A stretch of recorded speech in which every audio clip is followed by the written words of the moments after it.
Todd Monken went off at Baltimore Ravens practice. We talk about what happened, plus Steelers players. They're getting real on Lamar Jackson with a bit of sweet talking involved as well. All that and more coming up next here on Locked On Ravens.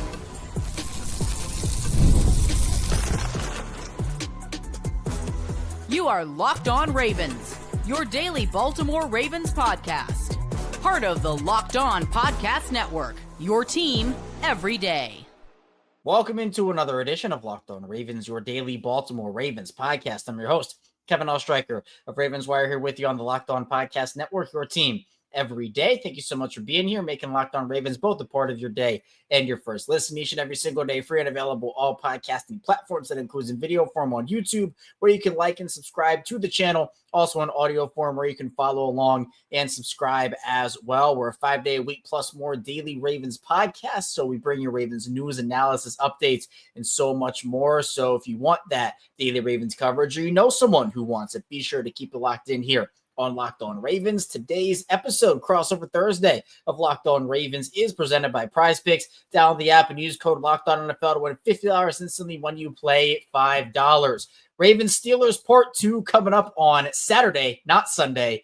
And we're going to talk a lot about that with Chris Carter of Locked On Steelers. But before we do that, I do want to talk about what happened at Ravens practice on Wednesday. Todd Monken going off in a good way. This was one of the coolest things I've seen in a while, and I want to talk about it for a little bit because Todd Monken taking matters into his own hands, essentially, is what happened. Plus, we'll also dive into a little bit about some Steelers players getting real on Lamar Jackson and praising him, because really Lamar's getting all the praise nowadays, it seems, from his peers, which is awesome to see as well. So let's start with Todd Monken, there was a great clip from practice. And usually you don't see stuff like this, but Morgan Adsid from Fox Sports caught this moment from Todd Monken. Essentially, the Ravens wide receivers were doing a ball security drill where you're trying to punch out the ball, and Todd Monken clearly didn't like what was going on. So you can see him being very passionate about it, saying, they're going to punch the ball out, and running the length of the field to the wide receivers, and him himself demonstrating this is what they're going to do. He said they're going to punch the ball out coming from behind, or they will, punch straight down, get the ball out. It was him taking leadership and saying, look, this is what we need, and this is what we have to practice. And then after practice, Todd Monken was asked about it and the need, why he felt the need to be passionate and go down there and teach by example, essentially. And he said, I've been here for 3 Steelers games and we've turned it over 8 times. We've fumbled it 7 times. If that doesn't tell you it's a priority, I don't know what is. This is a guy that wants to win. This is a guy that cares, right? This shows, and Todd Monken, I think he's always been a guy that takes accountability. He's very honest with his answers. Todd Monken wants to win. Todd Monken cares about this team, about his players, about the success of the organization. And that's just a really, really cool thing to see, in my opinion. So look, seeing passion like that and seeing him going off in a passionate way, that's awesome to me. And it scored Todd Monken a lot of points with a lot of people, including myself. That stuff that goes a long way when it comes to building a championship atmosphere, is where your coaches caring, players caring, everybody cares. And here we don't have to question if Todd Monken cares or not. We also had a couple Steelers players getting real on Lamar Jackson. And obviously Lamar has been incredible this season. James Pierre was asked about what the key to tackling Lamar is. And he said, ain't no key. He's crazy. That guy's crazy. And then you also have Cam Hayward saying that Lamar is the most electric guy in the league right now. He says, quote, I don't think anybody really compares to him right now. Mike Tomlin, very complimentary of Lamar. I mean, the Steelers, they are, whether you want to call it sweet talking or not, maybe there's a little bit in there, but no, what I mean by sweet talking is obviously you're saying the right stuff, but they mean this. I don't think they're just saying it to say it. And I'm excited to see this game all on the line here in the AFC North for Baltimore. If you lose the North. That's what it comes down to. And we're now going to be talking with Chris Carter of Locked On Steelers. And we'll talk about some top matchups and a lot more with Chris. Kevin, it has been wild times for both of these teams since they last played. The Steelers have gone 2-2 in the 4-game stretch. The Ravens 2-1 with a bye. Both teams are in the heat of the AFC North race. The Steelers have a game up on the Ravens after they lost last week. The Ravens beat the Giants, and now these two teams are meeting in this game. If the Steelers win, they clinch the AFC North, the race is over, and then it's about wild card teams and seeding for the Steelers. If the Ravens win, it still will come down to the last two games of the season, where if the Steelers win out, they would still win the division because of tiebreakers. But of course, that becomes a bigger question with the Chiefs coming to town on Christmas, the Ravens going to play the Texans, lots of stuff there. But one thing that's been noticeable on tape, one thing that's been noticeable to everyone, the Ravens' pass defense has gotten better than when it was. And it kind of started with their performance in the Steelers game. And the Steelers acknowledged that a lot when we talked to them in the Steelers locker room on Wednesday. What has been the impetus of that change, Kevin? Yeah, Chris, there's a lot that goes into it. I think the big thing is after the Ravens beat the Bengals on Thursday Night Football the week before they played the Steelers, it's now come out that there was a very fiery closed door / open forum meeting between the defense and the coaching staff, players. And it was very much so hey, let's get all our issues out. Let's air everything out. And how can we get better? And so it wasn't like finger pointing and like, oh, you're doing this wrong. Like, you're terrible. Like, you get out of here. It was more so, hey, if you want to play, and Marlon Humphrey ended up saying this was kind of the message of the meeting. If you want to play, you want to win, you want to put in the work, you're going to have a spot on that field. If you don't, you're going to be on the bench. And that's exactly what's happened here, where Marcus Williams, their $70 million man, has not played for them. And it's been a while since he's been on the field for them.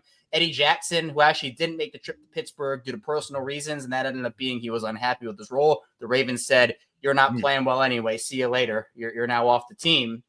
But the big thing to me is they've moved Kyle Hamilton back to more of a traditional safety role. They've played him more.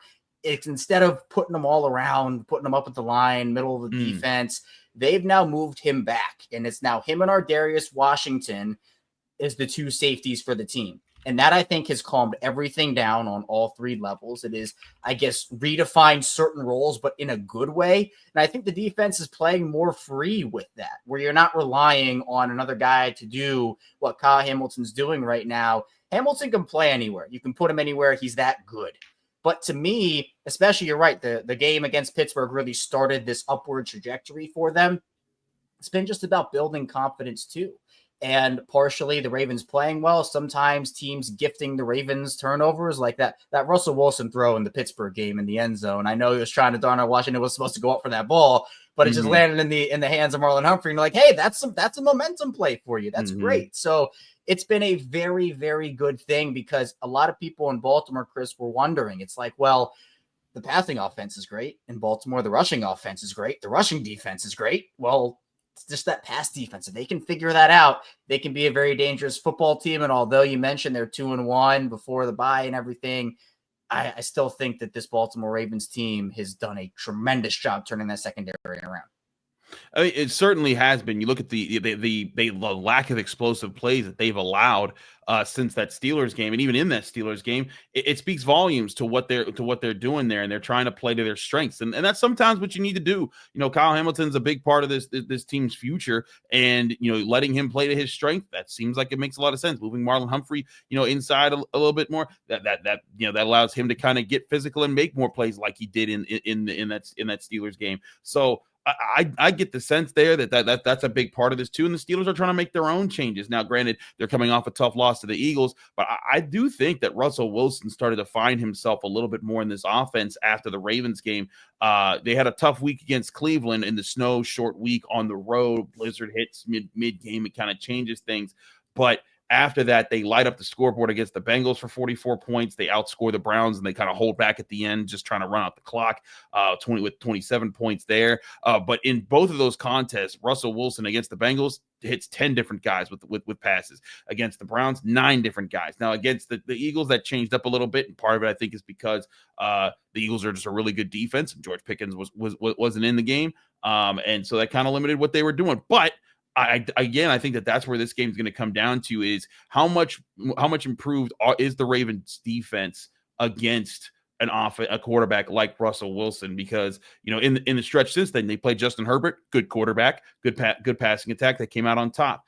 They played the Eagles, like the Steelers, didn't win that one, and then they beat up on the Giants. So Russell Wilson, interesting challenge for that, especially with the way that he attacked this Ravens defense. Is this a defense that can afford to, do two deep looks and protect against the deep ball while also defending the Steelers' run? I think that could be a big part of this game if they're able to pull that off, take away the deep ball while also taking away the run game.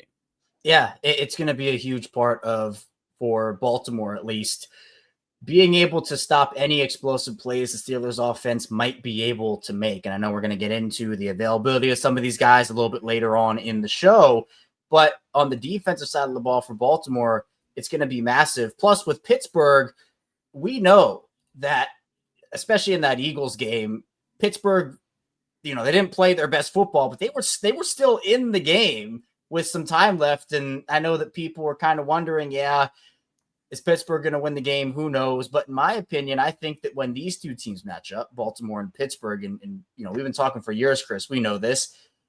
This is going to be one of those like slobber knocker games that's going to come down to the wire, and you can throw everything out the window. Doesn't matter how good each team is. It's just going to be one of those games. But it feels like there is a different mood, at least in Baltimore this week. Obviously, Ravens-Steelers week has rivalry. It's rivalry week. It's Steelers week, Ravens week. But we can be honest about this, Chris. I'll be honest about this. This really hasn't been a rivalry over the last handful of seasons because Baltimore's lost 8 of their last 9 games to the Steelers, and the Ravens are mad about that. The Ravens want to rid that trend. And Roquan Smith, I think, put it best for both teams here. This is a check your manhood game because everything is on the line here. AFC North crown, and from a Baltimore perspective, you cannot let a division rival, especially your most heated rival in the Pittsburgh Steelers, celebrate a division title on your home field. So they're going to do everything in their power to try to stop this. I think it's going to be a very intense, very physical game, and a lot of that, I think, too, is going to come down to which team is able to execute at a higher level, which, again, we're going to talk about a little bit later on in the show. But the Steelers team, they've had Lamar Jackson's number. Obviously, the defense has done their job on him over the course of Lamar's career. And actually, fun or maybe not so fun fact, depending on how you look at it, is Lamar has only played in one game against the Steelers at home as a starter, and that was in 2020, back when they only allowed 4,000 fans in the stadium because that was obviously the pandemic and going through all that. And Lamar has also never played both games in a season against Pittsburgh. So a lot of new milestones happening for a 7-year veteran quarterback in Lamar Jackson. I'm excited to see how it pans out. Certainly I am too, because Lamar Jackson's a guy I've always had a high reverence for. Even when he was coming out of Louisville in the draft, I thought he was fantastic, and I thought the Steelers should be considering him at the time. And here he is playing really well for the Ravens, and the Steelers have just been that one team that he just hasn't figured out how to get over the hump. His only win is the game against Devlin Hodges and Mason Rudolph back in 2019 when he started against them there. And yes. Since then, he's only played 4 other times, or 5, 4 times since then. And, that's crazy to think about when you're in the same division. But, that's been part of this rivalry is the unavailability of guys on both sides. And there's going to be some big questions about who might be unavailable in Pittsburgh. We'll talk about updates for TJ Watt, George Pickens, and other key players next year, as well as other key battles to look at in this game, then how the matchups will form out. We'll get into all of that here on Crossover Thursday here on the Locked On Podcast Network. Chris Carter, Kevin Ostreicher. Stick with us. We'll be right back. But first, I want to remind you that this show is also brought to you by the College Football Playoffs on TNT. It's that time of the year. The College Football Playoffs are back. And with the newly expanded 12-team format, it's guaranteed to be bigger and better than ever, bringing you all the hard-hitting and high-flying excitement that you love. TNT Sports coverage of the College Football Playoff begins December 21st, starting with the College Football Playoff Kickoff Show presented by AT&T at 11 a.m. Eastern. That leads to the first matchup. The SMU Mustangs battle the Penn State Nittany Lions at noon. Then the Clemson Tigers look to upset the Texas Longhorns in a showdown at 4 p.m. Eastern. Don't miss a moment of the action. Be sure to watch the College Football Playoff presented by Allstate live on TNT, True TV, TBS, and Max. This show is also brought to you by Hillsdale College. Time is our most precious commodity, so don't waste it by scrolling through some mind-numbing content for hours and hours. How can you spend it wisely to improve yourself? Well, our sponsor, Hillsdale College, is offering more than 40 free online courses, including Constitution 101, Intro to Free Market Economics, The Great American Story, The Rise and Fall of the Roman Republic, and so many more amazing topics. All of Hillsdale courses are self-paced so that you can start whenever and tune in wherever. Plus, you can go deeper with readings, quizzes, discussions, or simply just enjoy the lectures if that's what you want to do. Go right now to hillsdale.edu/lockedon to enroll. There's no cost, and it's easy to get started. That's hillsdale.edu/lockedon to register. That's hillsdale.edu/lockedon.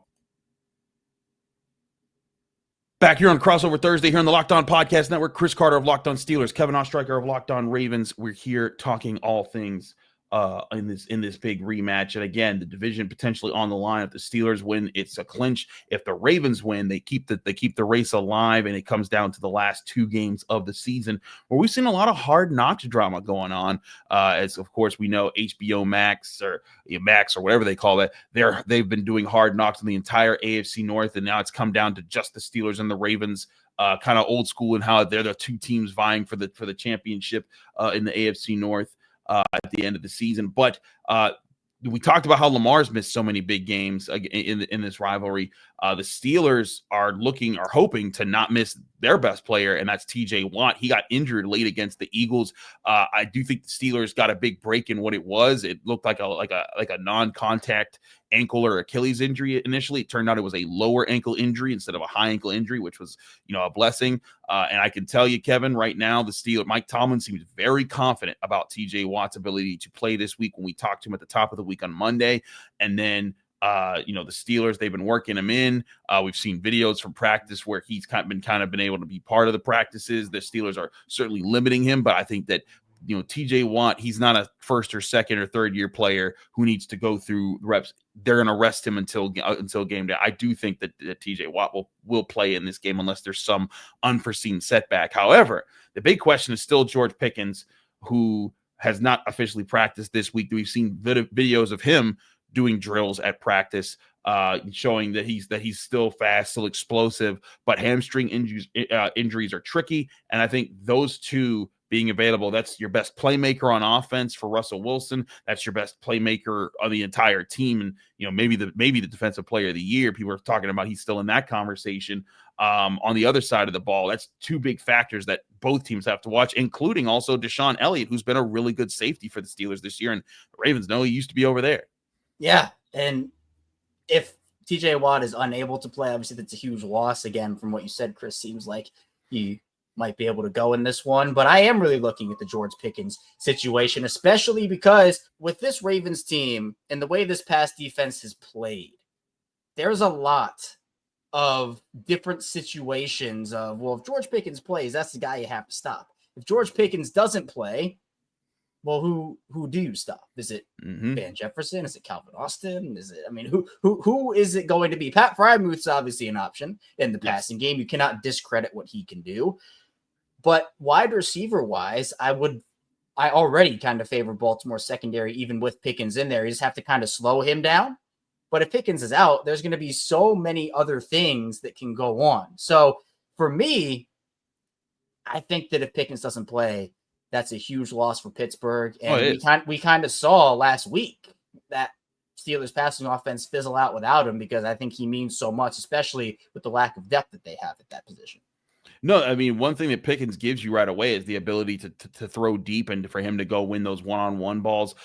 Russell Wilson likes to throw those. And now Russell Wilson's also shown he will do that to anybody. He completed one of those to Scotty Miller a couple of weeks ago, several yards downfield.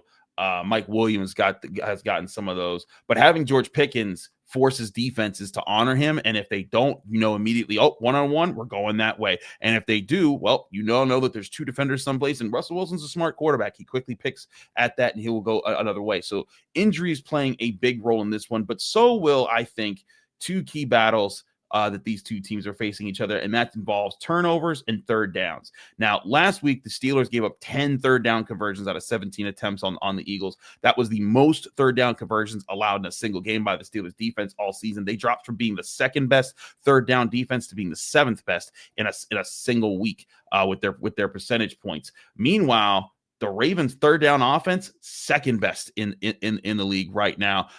They have been really clutch. The only team with a better third down percentage than them is the Kansas City Chiefs. To me, that's going to be a big part of this. Is can the Steelers get back to playing, really well on third downs? Can they win that? In the previous matchup, the Steelers defense kind of won out on third downs, 4 out of 11 for the Ravens. Granted, the Steelers offense didn't do too well either, 4 out of 16, but I feel like that point's been big, but also the turnover aspect. You talked about, we've talked about how Marlon Humphrey played a big role with that interception he had in the end zone. The Steelers responded with their own interception right after that. The Steelers are a plus 18, leading the NFL, tied with the Bills in their turnover differential. The Ravens are only a plus 2, and I think that those two things, third downs and turnovers, both teams are scheming up how to get the best advantages in those moments right now.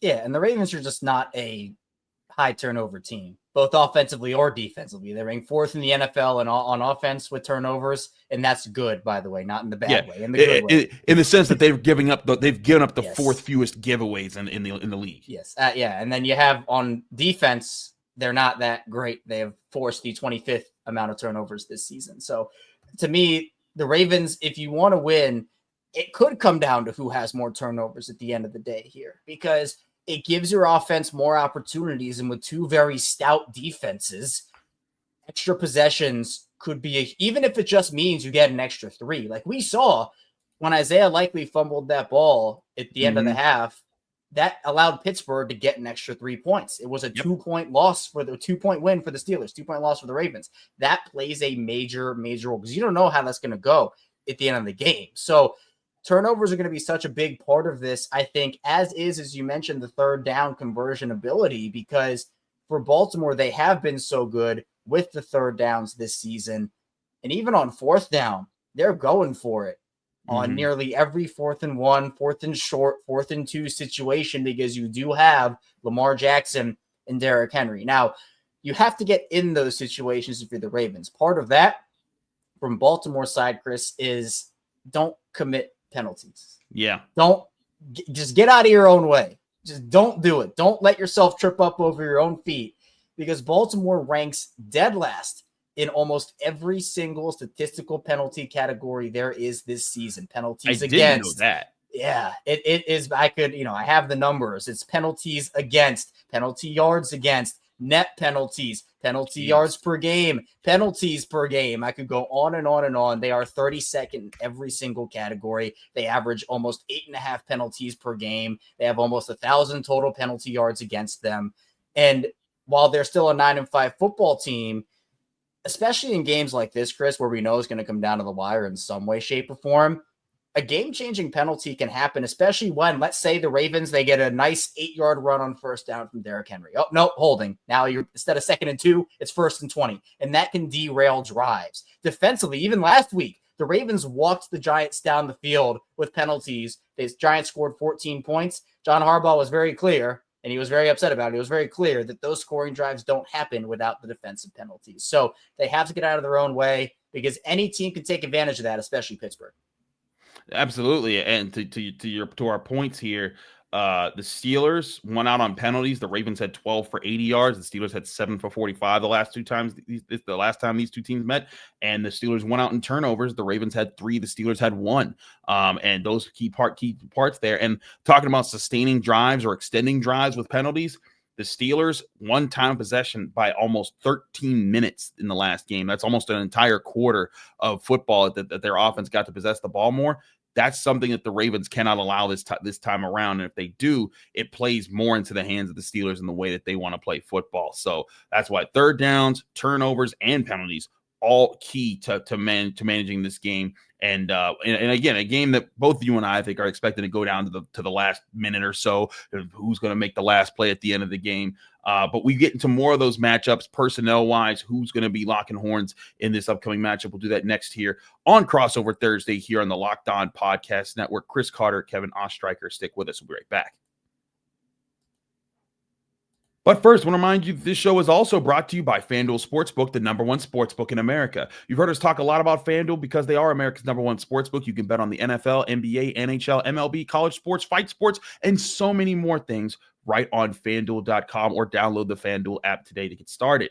With right now, the Steelers have been remaining all week long as 6.5-point road underdog to the Ravens. Well, the Ravens look to get revenge from the Steelers' win earlier this season to prevent being swept. The Steelers' money line currently has moved up slightly to plus 235. The Ravens' money line also moving up to minus 290, with the over-under now up by a point from 44.5 points to now at 45.5 points. Where will you put your money this week? Be sure to do so with FanDuel Sportsbook, the number one sportsbook in America. You can start the season with a big return on FanDuel today. You can get started with $150 in bonus bets if you win your first bet of $5 or more today. That's $150 of free bets today to new customers if you hit on just your first bet of $5 or more, only on FanDuel.com. Visit FanDuel.com today to download America's number one sportsbook.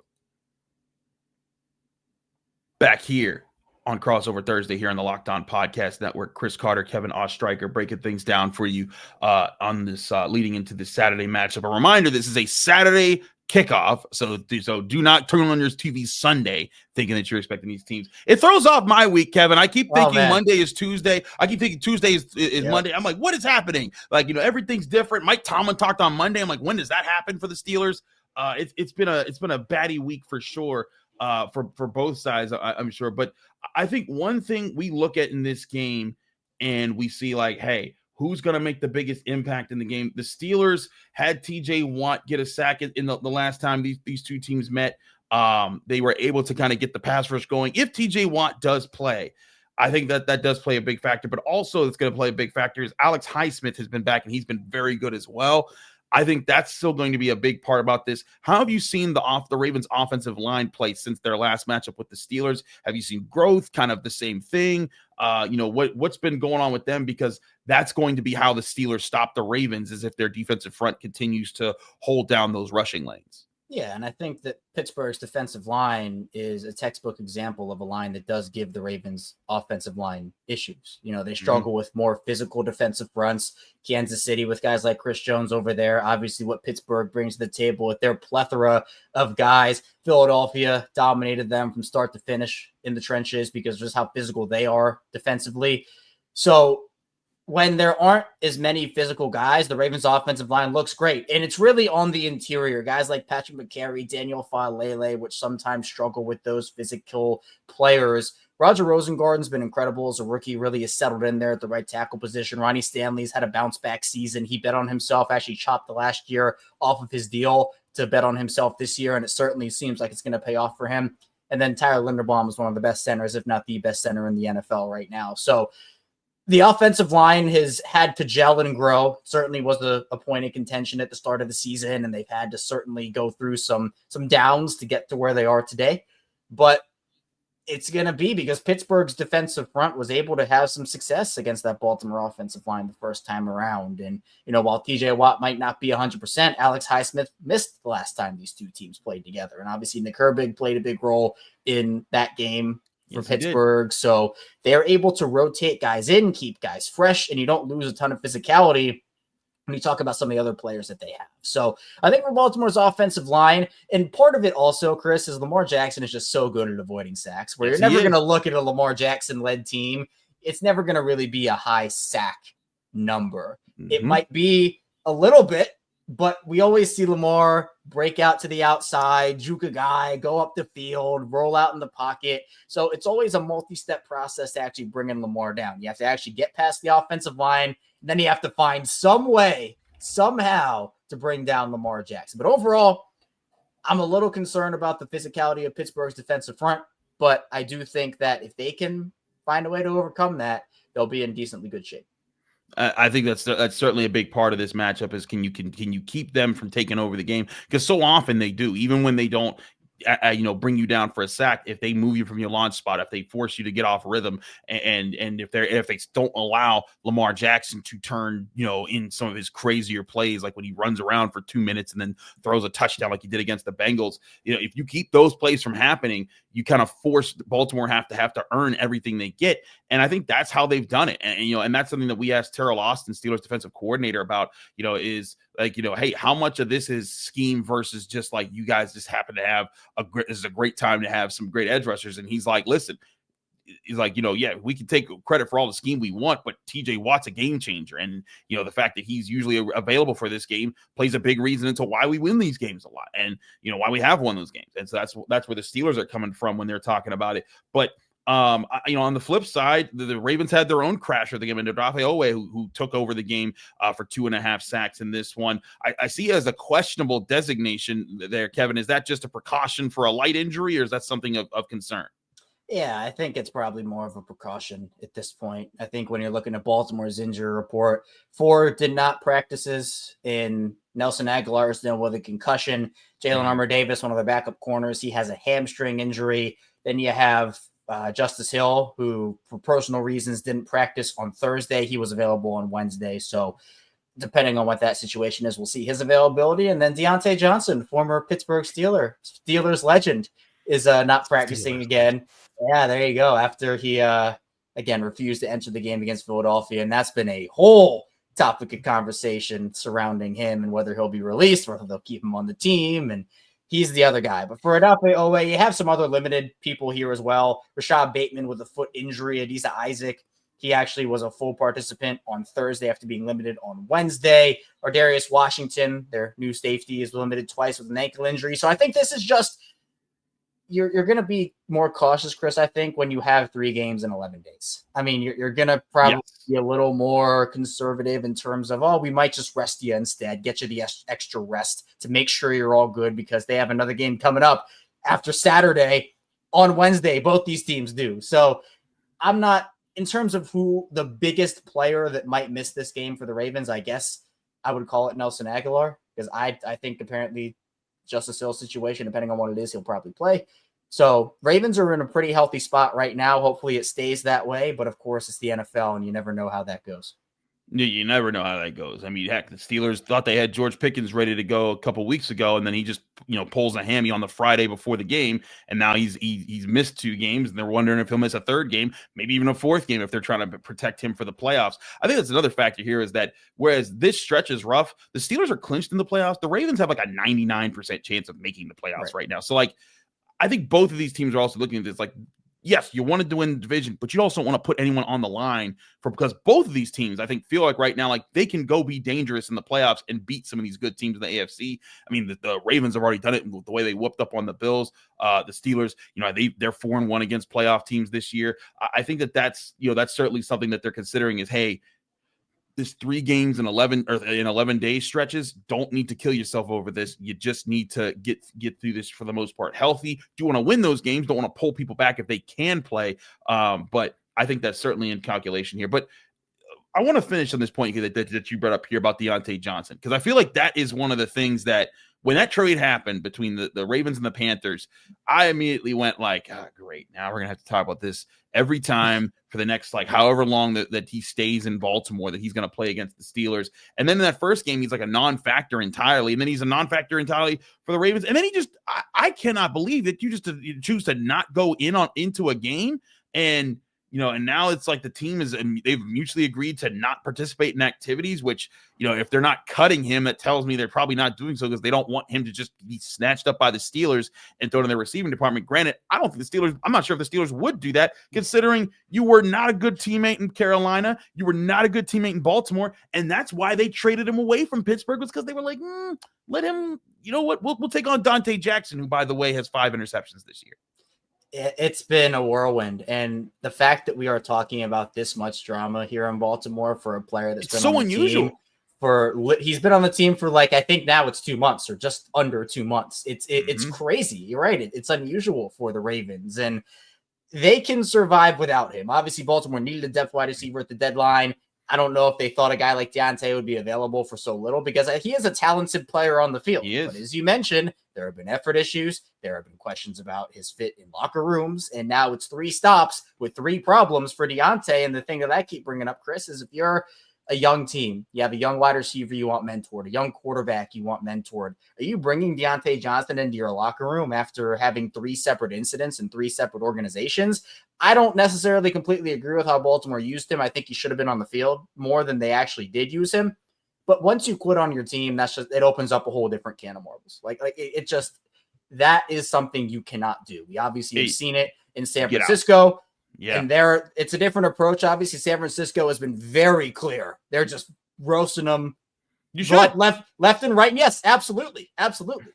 But the Ravens have kind of taken we'll see. It's not a distraction. Like, they've taken a different approach, but clearly, if I had to guess, I'd probably say Deontay's played his last snap. And again, you're relying on guys like Nelson Aguilar, Tylan Wallace, Tez Walker to step up with Zay Flowers and Rashad Bateman. And Todd Monken actually went kind of wild at practice on Wednesday because they were doing a ball security drill, because obviously you remember Derrick Henry had the fumble on the opening possession of the game against the Steelers the first time around, and ended up Todd Monken ran over. He's like, no, you're doing it. And then look, punching out the ball this way, and showed leadership, and everybody in Baltimore loved that. So Deontay, it was always going to be a risk reward situation. Obviously, in this situation, unfortunately, the risk has far outweighed the reward. And now Baltimore has to deal with a very public drama situation.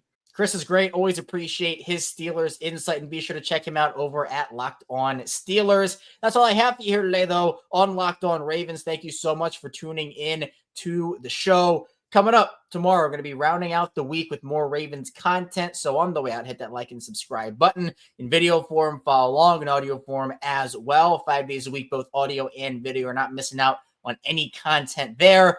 And again, I'll see you right back here tomorrow on Locked On Ravens.